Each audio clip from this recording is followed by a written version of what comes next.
Hello everyone. So this is our question session 2. In this session we will discuss chapter VCRS, Vapor Compression Refrigeration System. Okay. So in our lecture we studied these topics. Like first we studied simple and standard VCRS. We have seen the graph of TS and pH plot for all the processes. Okay. After that we have seen the volumetric efficiency. Volumetric efficiency is actual volume upon swept volume. That is defined for a compressor. Okay. Compressor, and it is also represented by 1 plus C minus C P2 by P1 1 by N. Okay. Next, if we talk about is the topic is the effect of operating condition on COP of VCE cycle. Okay, so effect of decreasing, we have studied the effect of decrease in evaporator pressure, increase in condenser pressure, suction vapor superheat, and liquid subcooling. Okay. and combining suction vapor liquid superheat and liquid subcooling, we get a cycle liquid vapor heat exchanger. Okay. In this, like this amount of heat, like a heat exchanger is applied between 0.11 dash and 33 dash. Okay. There are two benefits for this. First one is that we can ensure that compressor inlet is always in superheated state, and second is that we get an extra amount of refrigeration effect. Okay. And thus COP of the system, but in this case COP may increase or decrease. Okay, depending upon the value of our what should be the value of our mass flow rate and other things. Okay. And pressure. Okay. Last thing we talked about is cascade system. In cascade system, we have serial COP of combined system is COP1 into COP2 upon 1 plus COP1 plus COP2. Okay. Now we will start the questions. So first question is a system A, vapors are superheated by 10 degrees Celsius in the evaporator, while in system B vapors are superheated by 10 degrees Celsius in liquid vapor regenerative heat transfer exchanger. Other conditions begin the same. Then okay, so it is mentioned that in one we have heated it inside our evaporator, and in another case we have installed a heat liquid vapor heat exchanger. Okay. Now it is asked what is the relation between COP of A and B. Okay. So let's draw the HS diagram for both. HS diagram for A, if we draw, so this is the dome. Okay. So it is mentioned that first is superheated inside. Since it is superheated inside, so we can write it as, so this time is shown using this figure. Okay. 1 2 3 4. Okay. Originally it should be like this, but due to superheating inside compressor, this turns out to be like this. Okay. Now if we draw for B, system B, that is heat system B, this curve be pH. Okay. pH. Okay. If we draw this curve pH on pH, so we will get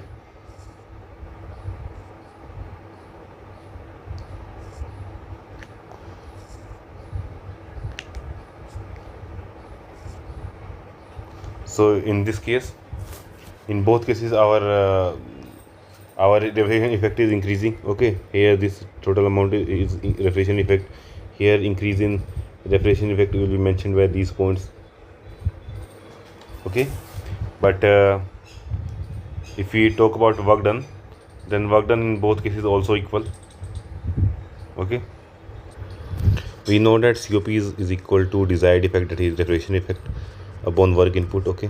So if state 1 is both same in both state 1 and 2 are both in same in both cases, so work input will be same. If you talk about refrigerant effect, here it is H1 to H4, and in case of our heat exchanger, liquid vapor heat exchanger, so this amount of heat will be provided, same amount of, like H1 minus this amount will be same as is equal to this, and that will be same as equal to this. Okay. So we can say that, and if we talk about here, see in this graph, if 0.1 and this are same, pressure is same, so this amount will be same also. So refrigeration effect is also same in both cases. So COP A is equal to COP of B. Okay. Now moving to question number 2, it is said that schematic diagram of vapor compression refrigeration system can be represented as, okay, so you know that it is condenser, compressor, throttle or evaporator. Option C is correct. Okay.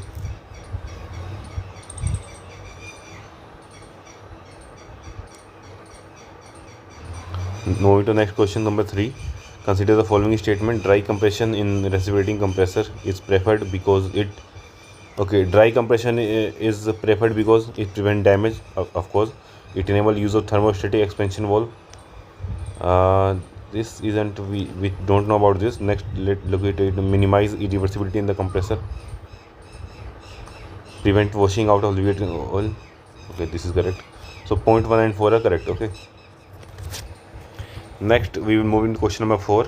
It is mentioned that in a vapor compression refrigeration cycle for making ice, the condensing temperature for higher COP.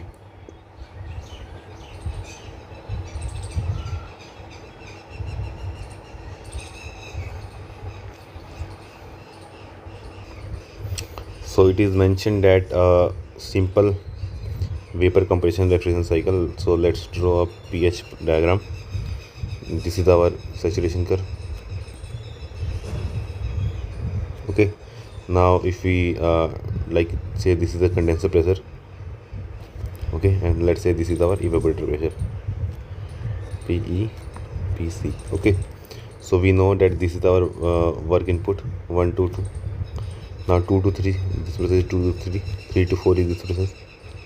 Okay, and now 4 to 1 is this process. Okay, now from here we can see that it is mentioned that for condensing temperature for having higher COP.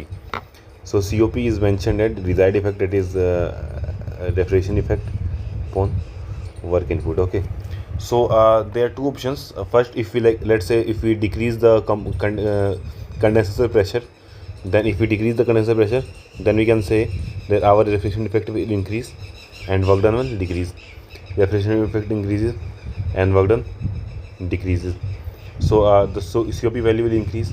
Okay, if we take like condenser pressure increases, and so when condenser pressure increases, our refrigeration effect will decrease and our work input will increase. So for this case to be possible, the pressure of condenser should decrease. Pressure of condenser should decrease, and if the pressure of condenser decreases, then it will be far away from the critical point. Okay, this is a critical point, so it should be much below the critical temperature of the refrigerant. Okay. Now question number 5. The experimental measurement on a refrigeration system indicate that rate of heat extraction by the evaporator, rate of heat reaction to the condenser, and rate of heat reaction by the compressor body to environment are 70 kilowatt. Okay, rate of interaction, okay, all the values are given. The power input required to operate the system. So we can directly apply your first law of thermodynamics here also.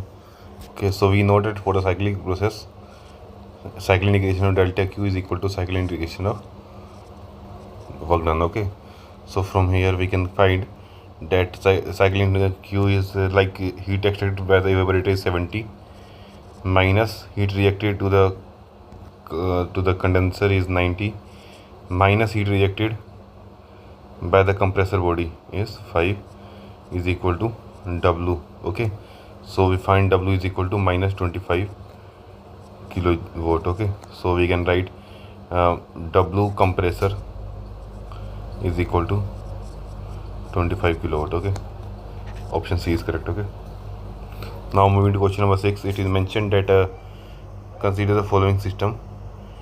In case of VC machine, if the condensing temperature of the refrigerant is closer to the critical temperature, there will be, okay, so we know that, okay, let's draw, or let me use another pen. So let's draw your pH diagram again. pH, this is our dome. Okay, now it is mentioned that in if you're like, let's say this is our evaporator pressure. Okay, This is pressure of evaporator. Okay, from here we have to find the, so this is our compressor work. Okay, from 1 till this is 2, it will move toward point 2. Okay, now if we, let's say these are the various pressure lines, pressure of condenser. So we are when we are moving toward the critical point, we can see, sorry, when we are moving toward the critical point, we can see that the excessive power, there will be excessive power consumption. Okay, sure, the power consumption is increasing. Okay, and at like we are reaching here, so the power will be consumption will be very high. Okay, high compression, exactly, this is correct. There is high compression ratio required. Okay, large volume flow. So since there is high compression ratio,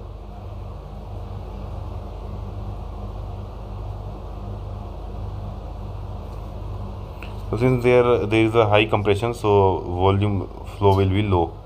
Okay, hence option 1 and 2 are correct only. Okay, now moving to next question. In a VC plant, if a certain temperature difference are to be maintained in an evaporator and condenser, in order to obtain the necessary heat transfer, then the evaporator saturation temperature must be higher than desired cold region temperature, and condenser saturation temperature must be lower than that available. Evaporator saturation temperature must be higher than desired cold region temperature, and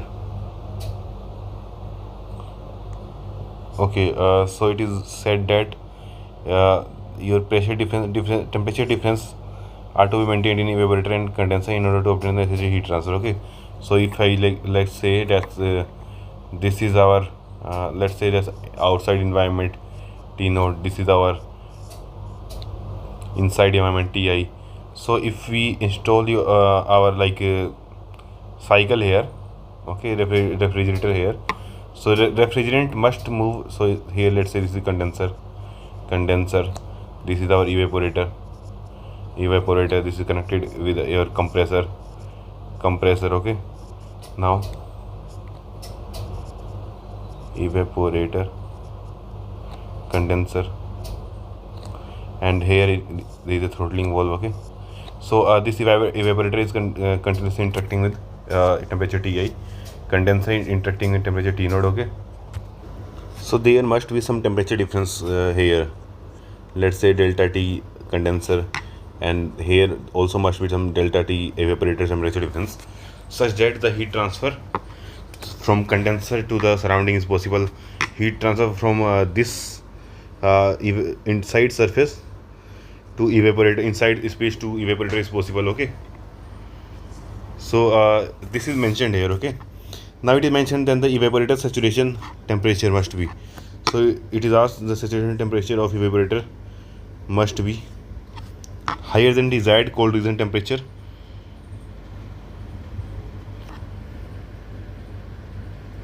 desired cold region temperature. So if this temperature of evaporator is higher than the desired cold region, then your heat transfer cannot take place from space to evaporator. It will take place from evaporator to inside. Okay, so this option is incorrect. Next option, lower than desired cold region temperature. Okay, this must be lower than cold region temperature. This is correct. Next, the condenser saturation temperature must be lower than that of available cooling water temperature by sufficient amount. The condenser saturation temperature must be lower than the available cooling water temperature by sufficient amount. This is also correct. Okay, now if you see next option, lower than the desired cold region, evaporator saturation temperature must be lower than the desired cold region temperature, and condenser temperature must be higher than that of, okay, so no, this is incorrect. Lower than available cooling water, this is not incorrect, because the heat transfer must take place from condenser to surrounding. Okay, so surrounding temperature must be lesser and condenser temperature must be higher. Okay, so from here we can say this is incorrect, and here it is mentioned lower than the desired cold region, correct, and higher than the available cooling water temperature. This is incorrect. C is correct. So option C is correct. Okay, now moving to next question number 8. It is mentioned that for a heat pump working on a VC cycle, the enthalpy values of working fluid at the end of heat addition process at the end of compression process. Okay, so let's draw your pH diagram here for a VC cycle, pH, and this is your cycle will be this.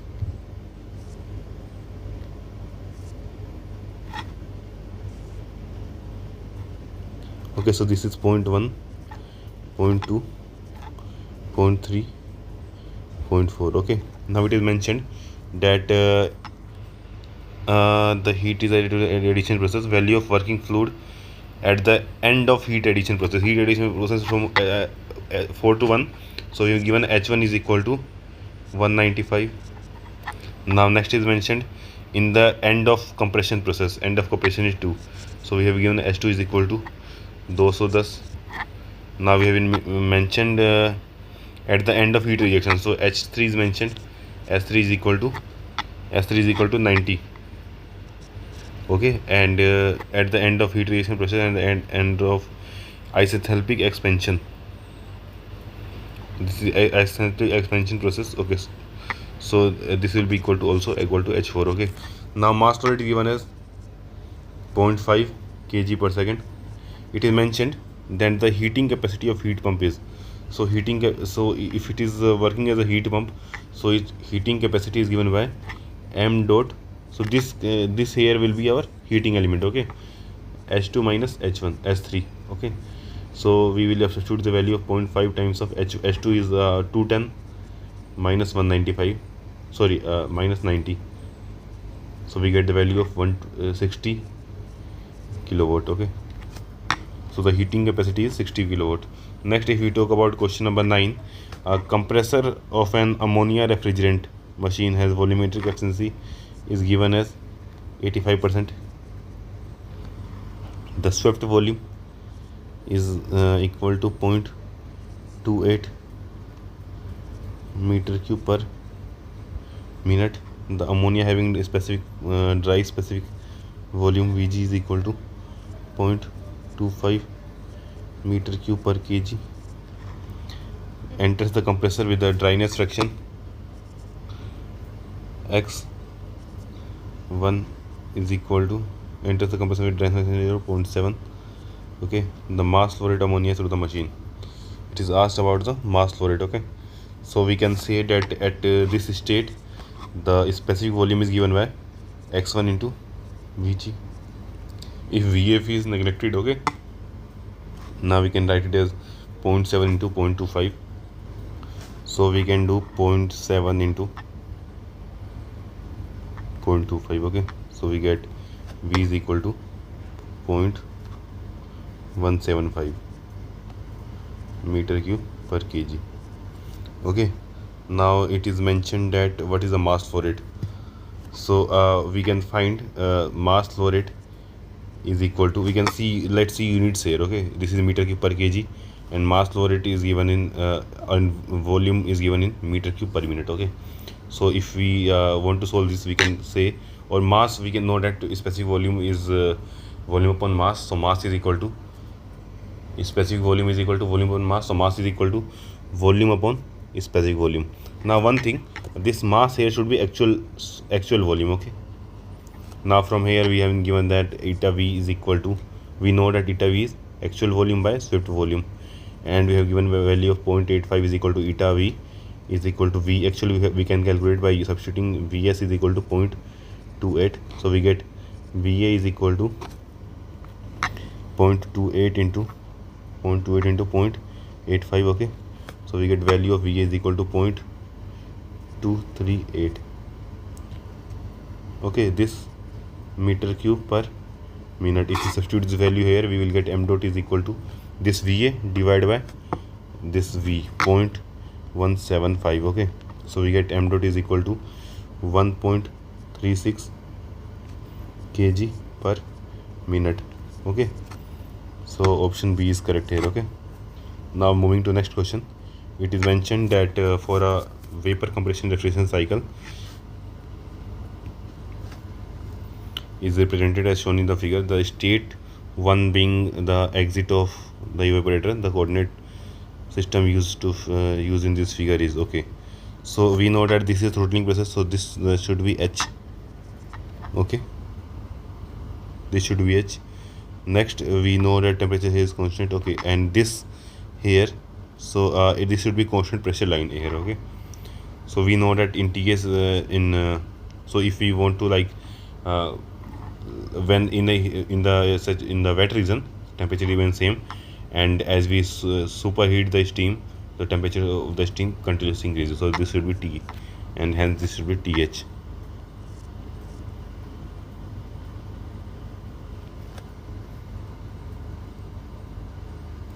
Okay, you can also see from you can also see that this from options. Okay, like given are either P or T. So if this was P, this should be straight line.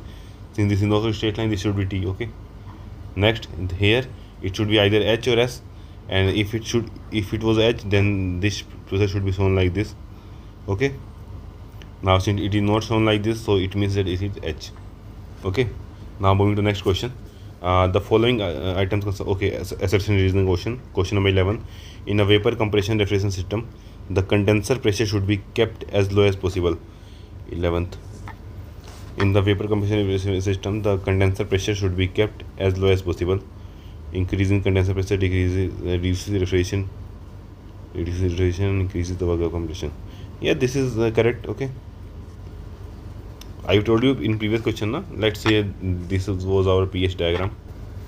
So this is our P, this is our H. Okay, this is our wet region. Okay, now it is mentioned that if the condenser pressure should be decreased. Okay, so this is our condenser pressure. Okay, and this is our evaporator pressure. So we know that the cycle goes like this, from the here to here, from 0.1 to 0.2 to 0.3, and 0.3 to 0.4 to 0.1. Okay, now in here we know that as we increase the value of like condenser pressure, so it will move here. Okay, and all the work will increase along with it, the refrigeration effect decreases. Okay, so if we have only option to decrease the condenser pressure. Okay, if you keep on decreasing the compressor pressure, our refrigeration effect will increase and compressor will also decreases. Okay, hence the COP of the system will increase. Okay, so for question number 11th, answer is A. That is both A and R are individually true, and R is correct explanation of A. Okay, if we talk about question number 12, it is mentioned that in VC system the throttle valve is used and not expansion cylinder. No, this is yes, this is correct. VC system throttle valve is used and not the expansion cylinder. This is correct. And throttling is a constant. Both statement are correct, but it is not the explanation. Okay, so option B. Next question number 13. It is mentioned that subcooling of a refrigerant liquid increases the coefficient of performance of a refrigeration cycle. Yes, we have seen that. Okay, and why this reduces the work requirement? No, this statement correct, but this statement is incorrect. Okay, it doesn't doesn't decreases the work requirement. It just increases the refrigeration effect. Okay, so if for here it should be option C. So I hope you understood these questions. Okay, now moving to next question. Question number 14. It is mentioned that subcooling heat exchanger is used in the refrigeration cycle. The enthalpies at condenser outlet. Subcooling heat exchanger is used in refrigeration outlet at 78 and 82. Okay, so let's first draw the pH diagram. Okay, so it is mentioned subcooling heat exchanger. So this is also known by liquid vapor heat exchanger. Okay, so this is our pH, this is our wet region. Okay, now if you want to draw our cycle, so we can draw it like this. Okay,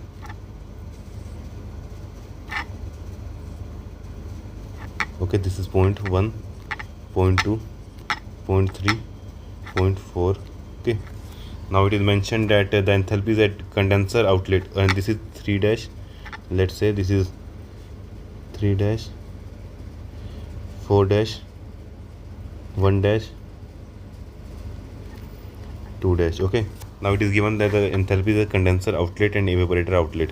We have given H3 is equal to H1 is equal to, and outlet 78, and here it is 182. Okay, now what else is within the enthalpy at the outlet of isentropic compressor. So we have given the H2 is equal to 230 and the enthalpy of subcooled liquid is, okay, so we have given the value of H3, sorry,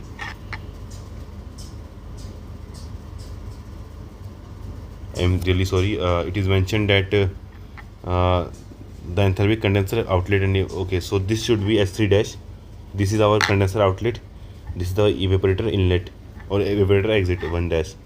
Okay, so these values are given and it is mentioned that S3 is also given as 68, the COP of the cycle. We have to obtain the COP.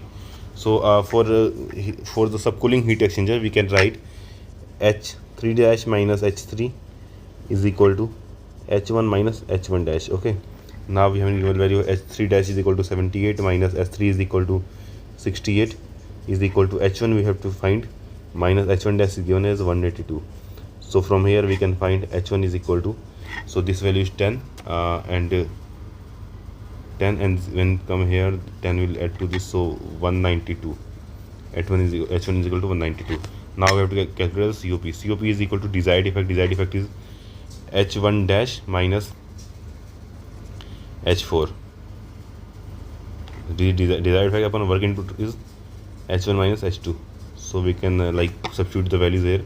H1 dash is 182 minus H4 is equal to S3, okay, that is 68 divided by H1. H1 is given, we find is value of 192 minus H2 is given as 230. So this should be H2 minus H1, okay. Now we will calculate the value here. So first is it is 182 minus 68 divided by 230 minus 192, okay. So COP comes out to be 3. Okay, so this is our answer 3. Next, if we solve question number 15. So in question number 15 it is mentioned that the cascade refrigeration system COP1 is given, COP2 is overall COP.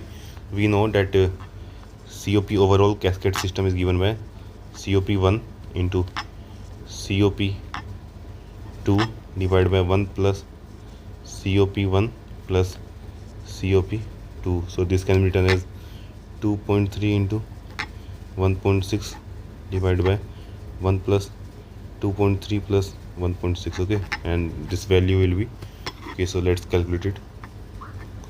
So 2.3 plus 2.6 and we have to reverse this into 2.3 into 1.6, okay, so we get the value is equal to 0.751.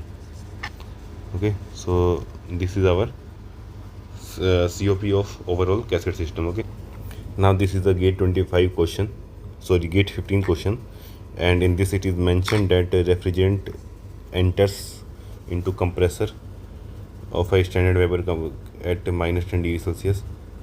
H is equal to, so we are given H1 is equal to 402 and leaves the compressor at H2 is equal to 432, leaves the condenser at 30 degrees Celsius, okay, and leaves the condenser at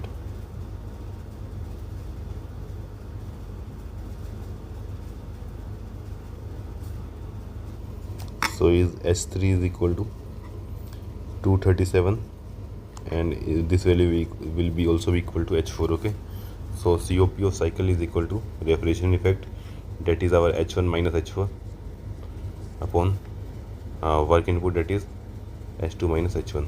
So if we find the value, so first it was H1 minus H4, H1 is 402 minus H4 is 237, okay, divided by H2 is 432 minus H1 is 402, okay, we get the value of COP is equal to 5.5, okay, COP is 5.5. Now this is our next question. It is a conventional type of question. So it is mentioned that a 5 kilowatt loading capacity refrigeration system operating on VCRS cycle, the refrigerant enters the evaporator with an enthalpy of, so we have given H4 is equal to 75, leaves the enthalpy of H1 is equal to 183, and the enthalpy of discharge of compressor is H2 is equal to 210. Okay, so this diagram should be in your mind now. Okay, like if we draw pH diagram here, so this pH diagram should be in your mind now. We have doing so many questions. So how is the basic VCRS cycle? This is our basic VCRS cycle. Okay, process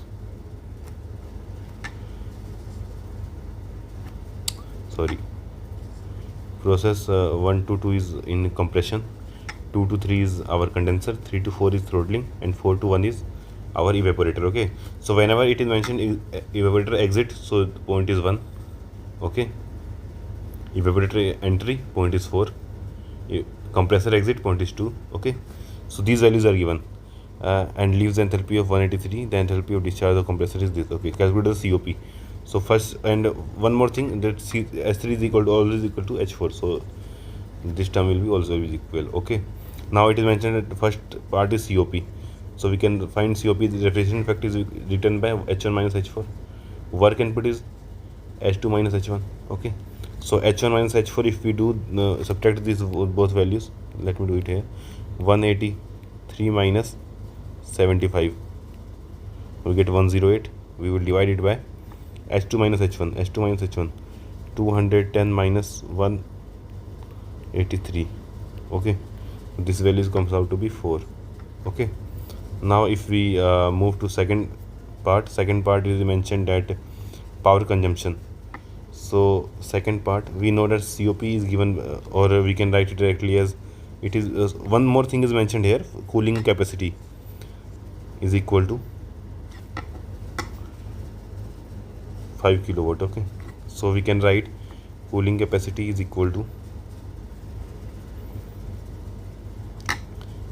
5 kilowatt is equal to mass flow rate of refrigerant into cooling capacity represented by point H1 minus H4. Okay, so if we calculate this, we will get H1 minus H4 is equal to 183 minus 75, 108, and if we divide it with 5, so we get m dot is equal to 0.0463 kg per second. Okay, so what is asked here, power consumption. So power consumption can given as m dot into H2 minus H1 into H2 minus H1. H2 is given by 210 minus 183. So answer is 1.25 kilowatt. Okay, now if we talk about part number 3, it is mentioned at rate of heat transfer across condenser. So heat transfer across condenser can be written as m dot H2 minus S3. H2 minus S3. Okay, so by solving this, we will get our H2 value is 210 minus S3 value is 75. Okay, and multiplying it by a mass flow rate, that is 0.0463, we get the value to be 6.25 kilowatt. Okay, so I hope you understood the question and how we proceeded in it. Okay, our question number 18, it is mentioned that a refrigerant based on the ideal VCRS operates between a temperature limit of minus 20 degrees Celsius and plus 40 degrees Celsius. The refrigerant enters the condenser as saturated vapor and leaves the condenser as saturated liquid. Okay, so what is given? It is given that okay, sorry about that. So it is given that, so let's say this is our H, sorry about that.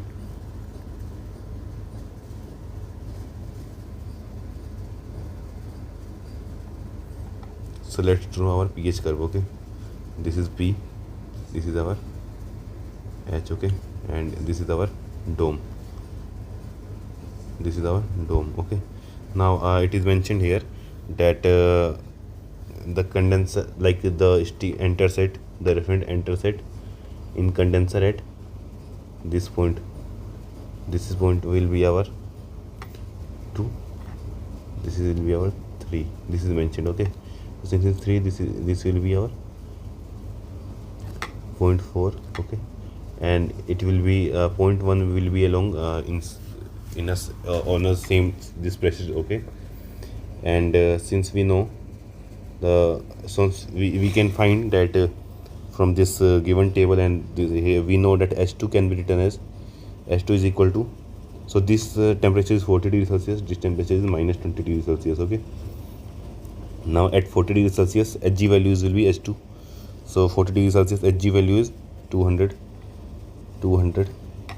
If we want to write S3 can be written H value, that is 80, is equal to, this value will be equal to H4 for sure, we know that. Okay, now if we want to see where the first point number 1 will lie. Okay, so we know that point 1 to 2 is isentropic. Okay, we know that H2 is equal to Hg at 40 degrees Celsius, that point is our 0.67.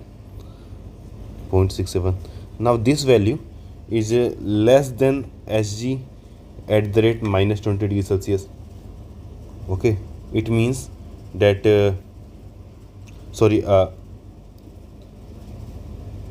yes, this value is less than Hg at minus 100. So this would imply that our point, that S1 is less than S2, so S1 is less than Hg at the rate minus 20 degrees Celsius, and so this S1 is in our wet region. Okay, so for wet region, most important thing is to find our like dryness fraction. Okay, so this is, let's say, point number 1. Okay, and we have heated from point 1 to point 2, compressed from point 1 to point 2. Okay, so if we want to like find x1, so we will equate S1 is equal to H2, and S1 can be written as SF at minus 20 degrees Celsius. SF is equal to 0.07 plus x1 times of SFG, that is 0.7366 minus 0.07. okay, and from this will be equal to our H2 term, that is 0.67. okay, from here we can find x1 is equal to, so let's find the value first. So 0.67 minus 0.07. okay, divided by 0.7366 minus 0.07. okay, so we get the value of x1 is equal to 0.9. okay, so since we have calculated the value of x1, we can find the value of h1. H1 is equal to HF value at minus 20, that is 20, plus x1 times, that is 0.9 times of HFG, which is 180 minus 20. okay, so we can find this value as 0.9 times 160 plus 20, so this value comes out to be 164. okay, and all these H values are in terms of kilojoule per kg. okay, now what is asked is first term is COP. So COP is equal to desired effect. Desired effect is our H1 minus H4. H1 minus H4 upon work input H2 minus H1. So we have calculated the value of H1 is equal to 164 minus H4 value is I mentioned here to be 80. H2 value is given to be 200 minus 164, that is H1. okay, so H1 minus 80 divided by 200 minus 164. okay, so we get the value as COP is equal to 2.33. okay, this is our COP. Now in second part is asked about the mass flow rate is given, and then refrigeration effect you have to calculate. okay, so mass flow rate is given by, that is the second part. In second part, mass flow rate we have given, so refrigeration effect is equal to mass flow rate into H1 minus H4. okay, mass flow rate is given as 0.025 into H1 is given we found out to be 164 minus H4 is given to be 80. okay, so 164 minus 80 multiplied by 0.025, so this value comes out to be refrigeration effect is equal to 2.1 kilowatt. okay, So this is our refrigeration defect. Okay, this is our COP. So this is next question. It is mentioned that a VCRS system using R12 is employed to produce this kg of ice per day. Okay, the condensing and evaporating refrigerant are at 48 degrees Celsius and minus 20 degrees Celsius. Okay, saturated liquid leaves the condenser and saturated vapor leaves the, okay, saturated liquid leaves the condenser and saturated vapor leaves the compressor evaporator. The compression is isentropic and water at 35 degrees Celsius is used to form ice, and temperature of ice should be minus 8 degrees Celsius. Okay, so we have to convert 30. Okay, so let's read the question first. Okay, for ice and temperature, the heat flows into the brine tank from surrounding, which is 10% of total heat removed. The heat flows into brine tank from the surrounding, which is 10% of total heat removed from water to from ice. Okay, determine the total power required to drive the compressor. Specific heat of ice is given, latent heat of ice is given, specific heat of vapor refrigerant Cp is equal to given. Okay, what is mentioned here, heat flow into the brine tank from surrounding, which is 10% of total heat removed from water to form ice. I mean, it should be form. Okay, FORM, not from, to form ice. Okay, or let me write it with black pen here. So since it is mentioned that we have to like form ice by removing water at 35 degrees Celsius, we have to convert into ice at minus 8 degrees Celsius. Okay, so there, what will the various steps? Okay, so first there will be water at 0 degrees Celsius to 35 degrees Celsius to water at 0 degrees Celsius. Okay, next we will form ice at 0 degrees Celsius and then ice at minus 8 degrees Celsius. Okay, these are the steps that we will follow to calculate our heat transfer. Okay, so if we want to like find the heat transfer, we can find Q is equal to a mass of water. So we have, it is given that we have to produce 8640 kg of ice per day. So let's calculate it in like per kg only. Okay, now we will move, we will see what happens next. Okay, now it is mentioned that the Cp of heat, Cp of ice, first water, Cp of water is, assume the specific ice is equal to latent heat of ice is this, and specific heat of refrigerant. Okay, we know that it is 4 point, we know that C of water is 4.18. Okay, into temperature changes from 35 to 0, 35 minus 0, plus fusion heat, that is L is given as 334.72. okay, plus of ice, that is C of ice given as 2.26 into 0 minus 8. Okay, so on calculating this, we will get Q is equal to, it is calculated by 4.18 into 35 plus 334.72 plus 100 plus 2.26 into 8. Okay, so this comes out to be 499.1 kilo joule per kg. This is our per kg of ice. Okay, now it is mentioned that mass produced to be 8640 kg per day. This is mass of ice. Okay, so we can convert it into 8640 divided by 24 hours in a day, divided by 3600 seconds in an hour. So we'll get 0.1 kg per second. Okay, so we'll get our Q value is equal to 49.91 kilowatt. Okay, so this is our heat required to be removed from the water at 35 degrees Celsius to convert it into ice at 0 degrees minus 8 degrees Celsius. Okay, sorry.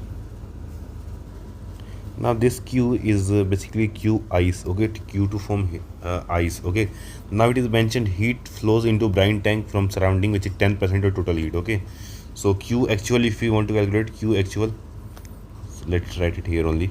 Q actual, we will get it as 1.1 times of Q ice. Okay, and value will be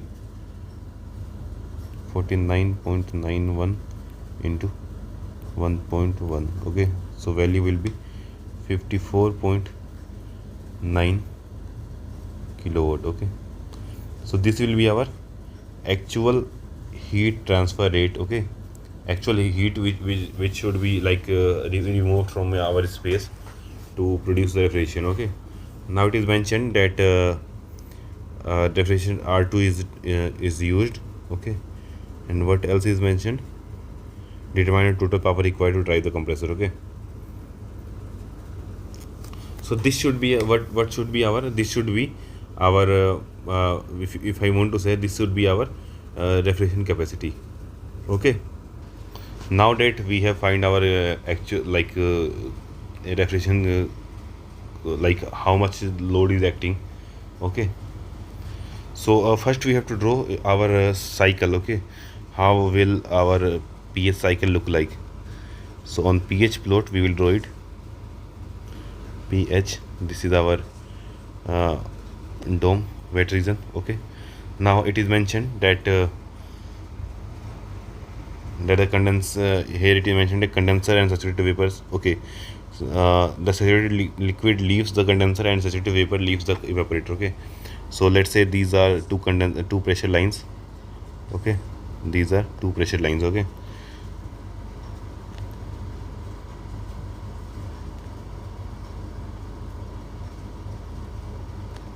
these are two pressure lines. Okay, now it is mentioned that this is our point like condenser outlet and this is our evaporator outlet. This is point 1. Okay, now we know that this is our point 2, this should be our point 2, point 3.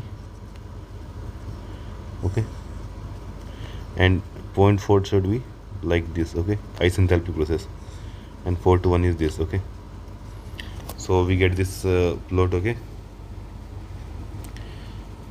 okay, so every condition satisfied that we have been given. Okay, so from this plot we can see that H1, and one more thing, it is mentioned that the evaporator is at minus 20 degrees Celsius, and the condenser at 48 degrees Celsius.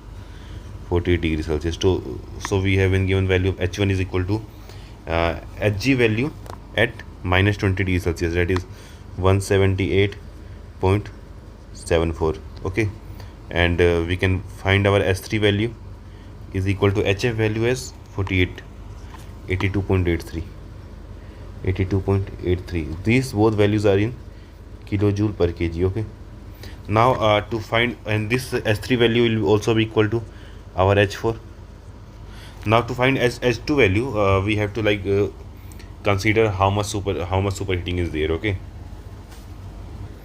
so we know that for isentropic process S1 must be equal to S2. Okay, and value of S1 we know to be Hg value at minus 20, that is 0.7087. Okay, now value of H2 we can write it as Hg. I told how to write in pure substance. Okay, Hg at 48 degrees Celsius, that is 0.6802 plus Cp of your fluid ln T2 upon T saturation. I hope you remember this formula. Okay, so if we subtract these both values, so let's do it. 0.708 0.7087 minus 0.6802. We get the value to be this, so we can write 0.0285 is equal to CP. CP value is given as 0.82 here, okay, 0.82 times ln T2 we have to calculate. It is unknown. T saturation is given at 48 degrees Celsius, that is 48 plus 273, okay. Now if we want to calculate this, we will divide this value with 0.82, okay. Now if we take exponential for on both side, so we will get T2 upon 48 plus 273 is equal to this, and if we multiply this by your 48 plus 273, we will get the value of T2 is equal to 332.35 Kelvin, okay. Now if we, and 48 plus 273 is equal to 322, this is 21 Kelvin, okay. Now what else is mentioned here? So we know the value of T2. Now we can calculate our value of H2 is equal to, we know that it is value of Hg at 48 degrees Celsius plus Cp times of T2 minus Tsat, okay.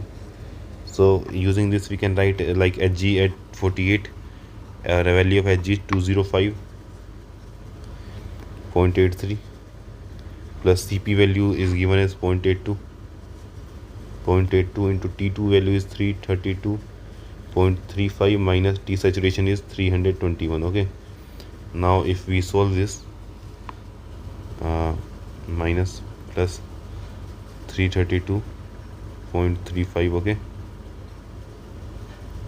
so multiplied by 0.82, this is 9.3, add 205.83, okay, we get value of H2 is equal to 215.14 kilojoule per kg, okay.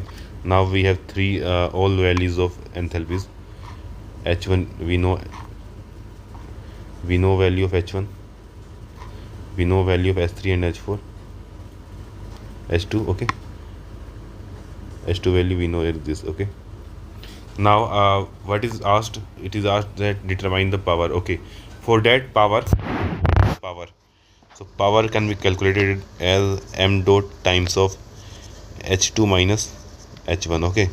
We know the value of H2, we know the value of H1, but we don't know the value of mass flow rate. To calculate the mass flow rate, we have to use some another equation. So we can say diffusion capacity is given as m dot is known as m dot H1 minus H4, okay. We know the value of H1 and H4, so we don't know the value of m dot, but we have calculated its value as Q actual here also.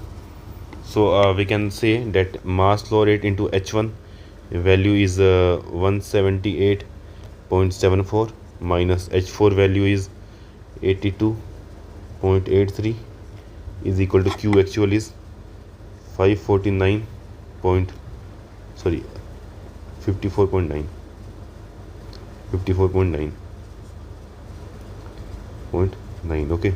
So if we solve this, so let's solve this first.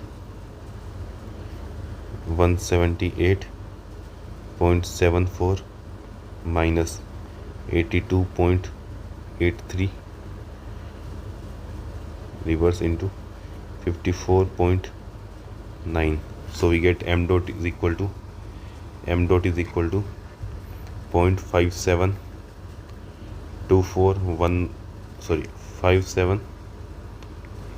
572, let's say, kg per second, okay.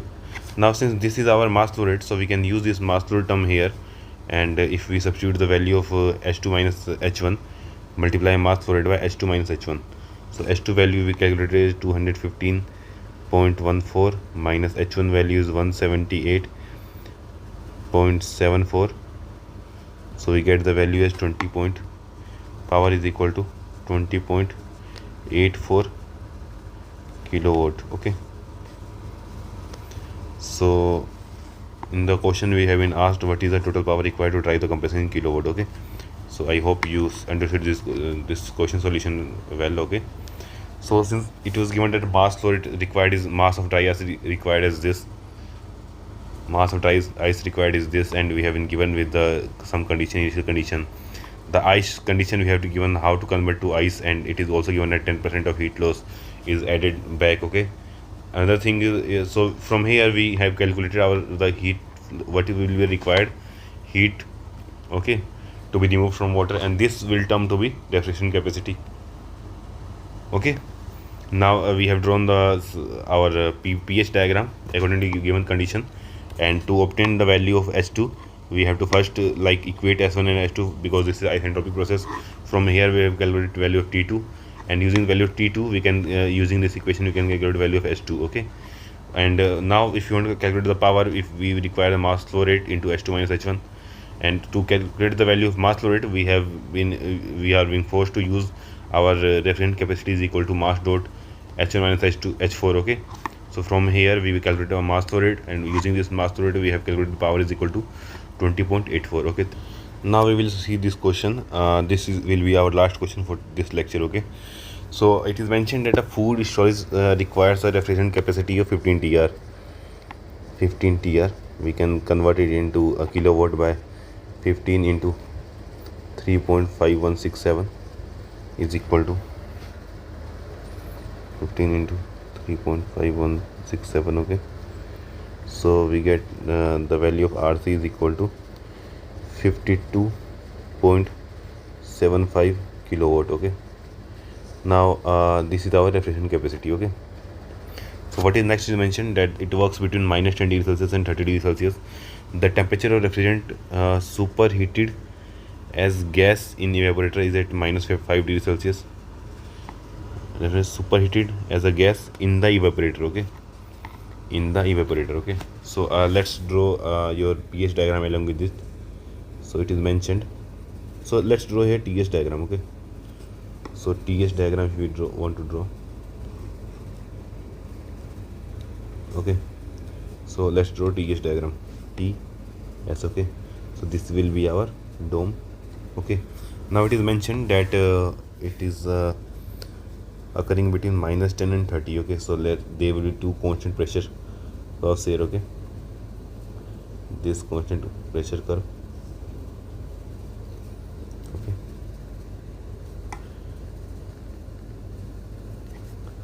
now next is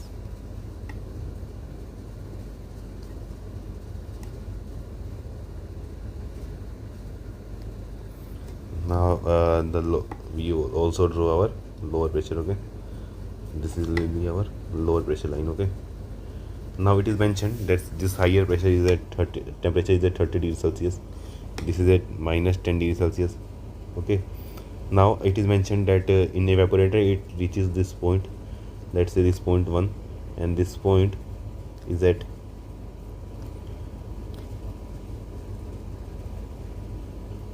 minus 5 degree Celsius. So degree of superheating is 5 degrees Celsius. Okay, now temperature of refrigerant subcooled as a liquid in the condenser is 25 degrees Celsius. So it is like here it is also cooled, and the cooling is till 25 degrees Celsius. Okay, so here 5 degrees superheating and 5 degrees super cooling. Okay, now it is mentioned that number of cylinder equal to 2, so K is equal to 2. Okay, number of cylinder.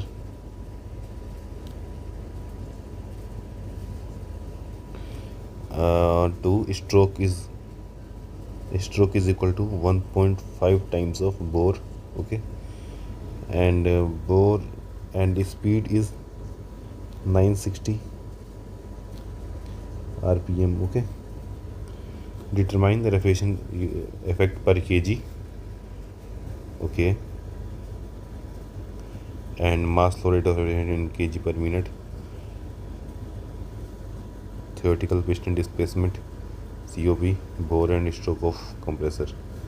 Okay, so if we want to proceed with this, so we know that process 1 to 2 compression will be isentropic. So with this will be process 1 to 2. This is point state 3. Okay, from here we will move to state 4. Okay,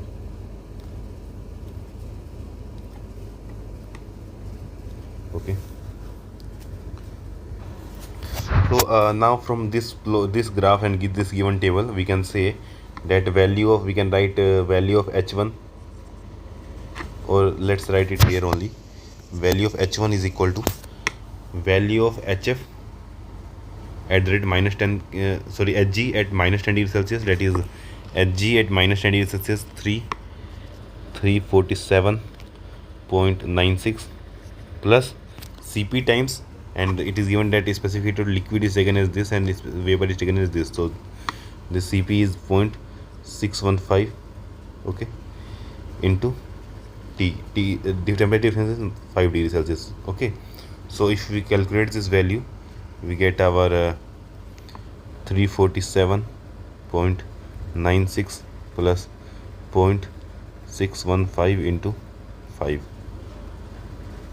Okay, so we get value of h1 is equal to 351.035. okay, this is in kilojoule per kg. Okay, now if we talk about so if we want to calculate S1, we can calculate is that like Sg value at same. Okay, Sg value is 1.5632 at lower temperature minus 10 degrees Celsius plus Cp times of Cp is 0.615 ln T2, that is 273 minus 5. 273 minus 5 is 268 divided by 263. Okay, 268 divided by 263, then ln, and we multiply it by 0.615. okay, we added 1.5632, so we get value of S1 is equal to 1.5748. okay, now this value will be in this kilojoule per kg Kelvin. Okay, I won't be mentioning I will not mentioning here units. You can, but in exam you have to mention. Okay, if it is a theoretical exam, conventional exam, you have to mention. Okay, now I will be moving to, like, say, point number 2. So from point number 2 I can say S1 is equal to S2. I have to calculate the temperature at T2 point, temperature point number 2. Okay, then only can I find the value of enthalpy at 2. Okay, so if I equate S1 is equal to S2, I can write S1 is equal to 1.5748 is equal to S2. For S2 we will write Sg at 30 degrees Celsius. Hg is equal to 1.5481 plus Cp 0.615 vapor. Okay, this is for vapor and this is for liquid. Okay, ln T2 upon T1 is 273 plus 30, so 303. Okay, so we can find it as minus 1.5481. okay, divided by 0.615.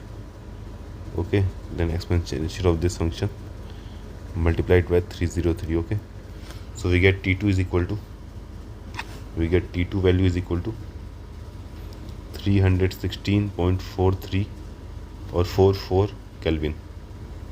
Okay, now using this value we can calculate our H2 is equal to Hg at 30 degrees Celsius, that is 364.96 plus Cp is equal to 0.615 into temperature T2 minus T saturation 30 degrees Celsius is 303 Kelvin. Okay, so this minus 303, okay, into 0.615 plus 364.96. So we get value of H2 is equal to 373 0.22. Okay. Now if we move to next point 223, okay, let's say. Now if we want to calculate let's say H3, so H3 can be written as uh, HF at 30 degrees Celsius. HF at 30 degrees Celsius is given by this 229.11 minus CPL, that is 0.963 into delta T is again 30 T saturation minus T3, that is 5. Okay, so if we solve this we will get 5 into 0.963 minus plus 229.11. okay, so we get value of S3 is equal to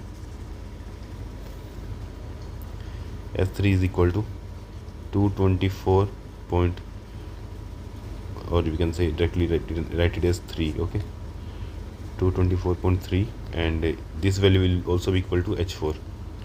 okay, now we know all the value of H1, H2, H3, H4, H1, H2, H3 and H4. okay, now it is asked for first question, A part is asked to be refrigeration effect is equal to H1 minus H4.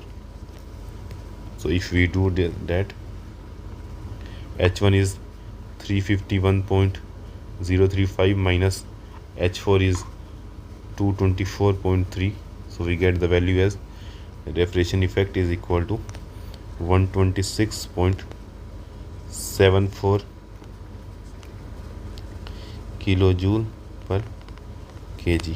okay, next part is asked about mass flow rate. okay, so part B, it is asked about mass flow rate. okay, so mass flow rate can be, so refrigeration capacity can be mentioned as mass flow rate into refrigeration effect. okay, refrigeration capacity here is given to be, we have given 15 TR, so 52.75. so we can find mass flow rate is equal to RC upon RE, so inverse this into, that is RC 52.75.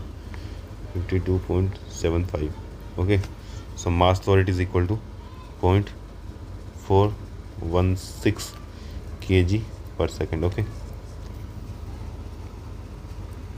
and it is asking kg per minute. okay, so into 60, so we will get value is equal to 24.97 kg per minute, 24.97 kg per minute. okay, next it is asked theoretical piston displacement. okay, so theoretical piston displacement is asked. So in part number C, it is asked the theoretical piston displacement, and that is known as Vs. So we have to find swept volume. okay, swept volume by the piston.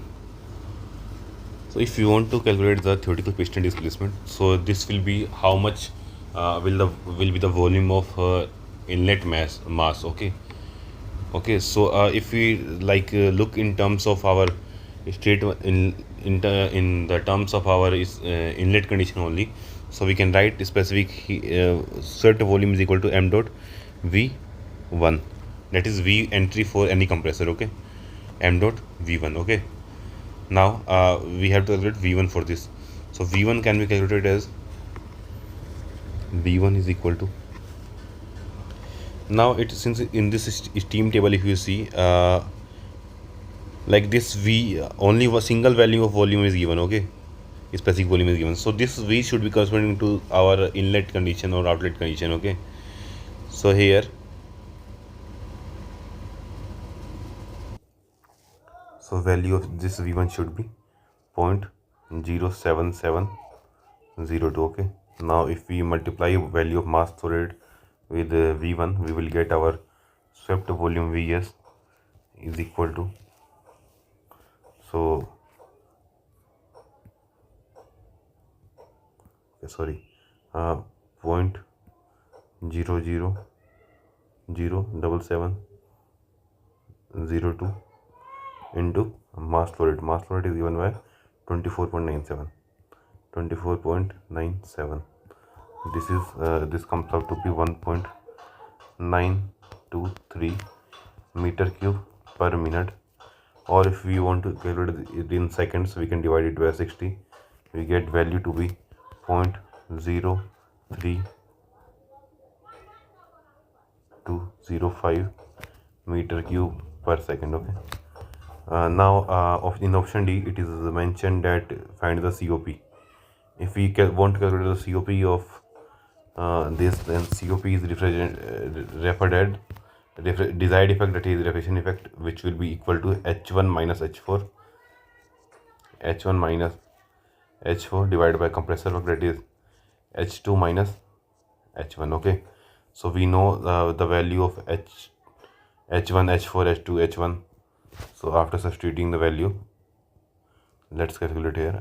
So H1 is 351.035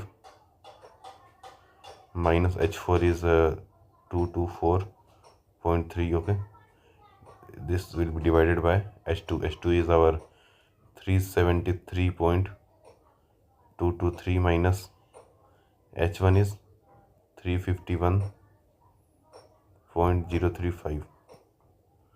On solving this, we get COP value is equal to 5.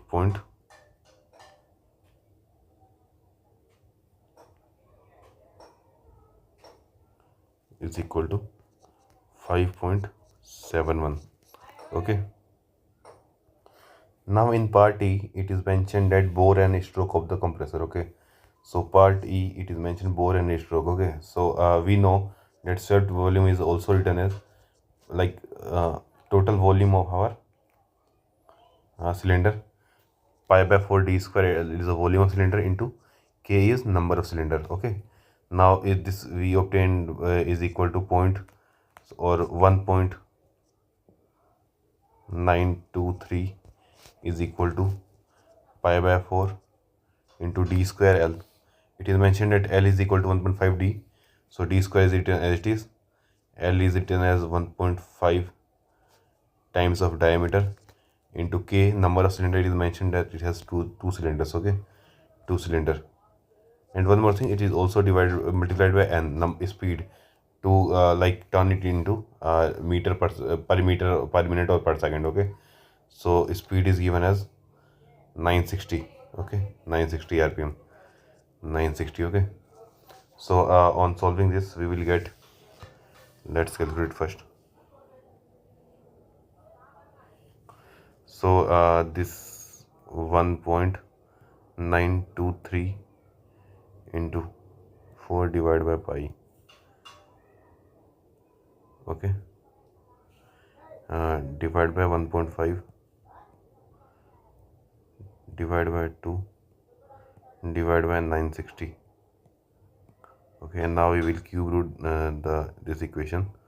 So cube root will come out to be this. From here we find our value of diameter is equal to, so D is equal to 94.73 mm. Okay, this will be in meter now here. Okay, this will be in meter here. Okay, this term here will be, okay, sorry. Okay, so this term, this answer is going into in meters. We have to convert it into mm. Okay, now from here we can write L is equal to 1.5 d. So we will multiply this by 1.5. Okay, so answer come out to be 142 mm. Okay, so this is L and D. It is asked bore and stroke of compressor. We have calculated both values. Okay, now on second part, it is mentioned if the clearance volume is 3% of the stroke volume.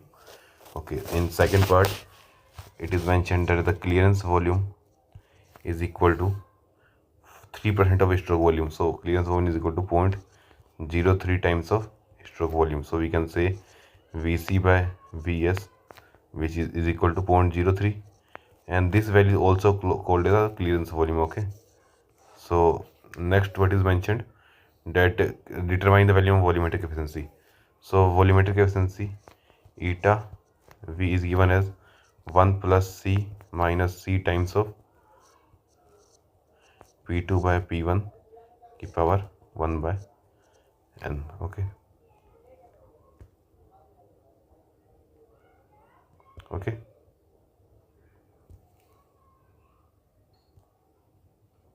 Or we can also, since we don't know the value of n in this question, we can also write it in the form of V, that is V1 by V2. Okay, I think you should remember this formula. We can also look into our first page. So here I mentioned that it is V4 by V1. So V4 is equal to, V4 can be written in terms of, so this is our compression V4 by V1 and can be written in terms of like volume as V1 by V2. Okay, so if we are back to this question. So we have been given the value of C is equal to 1 plus 0.03 minus 0.03 into V1 by V2. We know that V1 is equal to 0.07702 divided by 0.02372. 0.02372. Okay, now we can calculate eta V. So eta V is equal to, let's calculate it. Okay, so it is 0.07702 divided by 0.02372. Okay, we multiply it by 0.03, negative, add it to 1.03. Okay, we obtained the value of eta V is equal to 0.933, similar to 93.3%. Okay, now in part B it is mentioned at bore and stroke of the compressor. Okay, so new, since the eta we have the value of like volumetric efficiency, so our value of D and L will change. Okay, so here we will use our actual our actual stroke length, actual volume. Okay, again we will do it similar way. So we can say that V actual is equal to here pi by 4 d square L K, number of cylinder, into speed. Okay, now V actual is we know that V swept, that is value here is 1.923 divided by eta efficiency, volumetric efficiency, that is 0.933. Okay, is equal to pi by 4 into d square into 1.5 times of d into k is 2 into n is given as 960. Yes, 960. Now if we solve this, we can find 1.923 divided by 0.933. Okay, into 4 divided by pi. Okay, divided by 3 divided by 960. We take cube root of this whole, so we get value of diameter, characteristic diameter is equal to 96.95 mm and length is equal to 1.5 times of diameter, so 1.5 times, so this will be 145.4 mm. Okay, so if we compare both like this actual volume and with swept volume, we see that the diameter of system is increased and also our length is increased. Okay, so if we consider our in actuality the whole of suction volume should be our actual volume, but what happens that our actual volume is generally less than that of our suction volume. Okay, so because of that we have to consider like our cylinder size increases. Okay, so this is our last question for this session, and thank you.